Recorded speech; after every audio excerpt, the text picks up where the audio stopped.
Welcome back. Islamic-State has claimed responsibility for the deadly massacre in a nightclub in Istanbul on Sunday, which left 39 people dead and dozens more injured.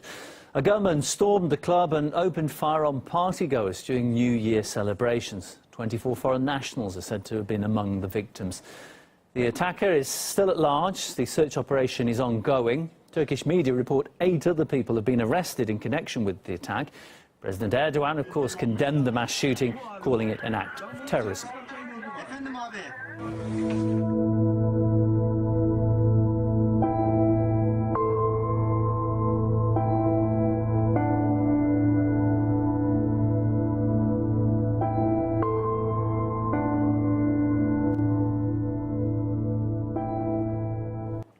Hüseyin Bagci, professor at the Middle East Technical University, says Turkey is now increasingly becoming a target for Islamic State. President, Prime Minister, Interior Minister, they all said things that Turkey is going to fight terrorism, but nobody was claiming this assassination. And I think that Daesh now has taken the responsibility is indeed a question. Why they have expected so long, we don't know, but the fact is Turkey has been and is the target of Daesh terrorism. But also Daesh is very well organized in Turkey, I must say.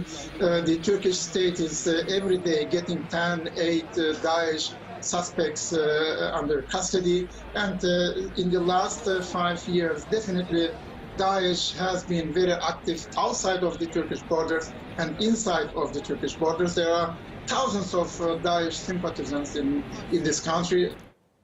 A nationwide ceasefire has been holding in war-torn Syria. The deal was brokered by Moscow and Ankara and approved by the UN Security Council last week. The agreement's providing relief to citizens who've been suffering from the war for 5 years now. They include millions of children whose lives have been forever changed by the conflict.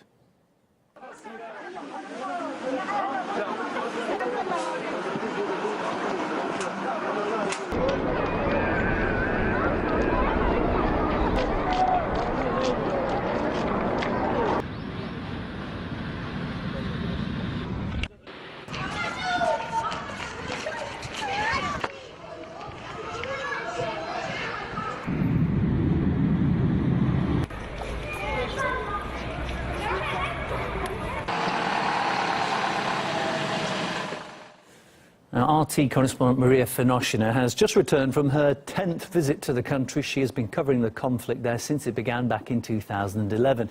And she's put together a special report on the plight of Syrian children for us. Take a listen. We've been reporting live from the streets of the Syrian cities we traveled through during our 18-day trip. And wherever we went, we were always followed by many children. Kids are kids, even in Syria. After years of devastating war, with all the suffering, they remain curious, vivid, energetic. It was really refreshing to be able to hear their innocent voices. They didn't have time to prepare their answers or think about their feelings.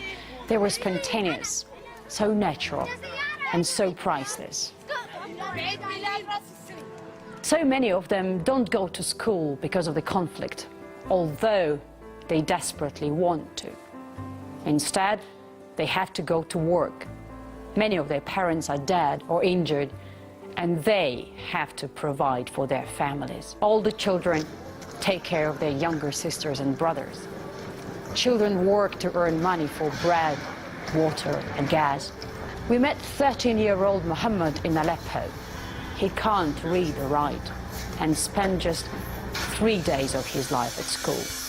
Now, he works 11 hours a day in a metal workshop, goes home and has dinner.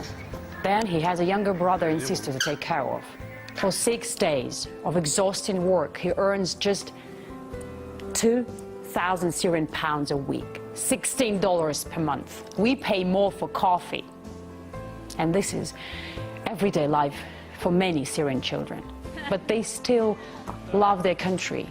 They don't want to leave and be a refugee somewhere else. These boys and girls know Aleppo, Homs, Deir ez-Zor, Damascus as their home.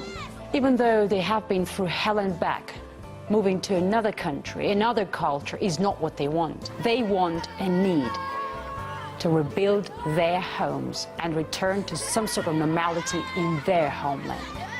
They have nothing to do with the war that destroyed their lives, but they are full of energy and are ready for when peace returns.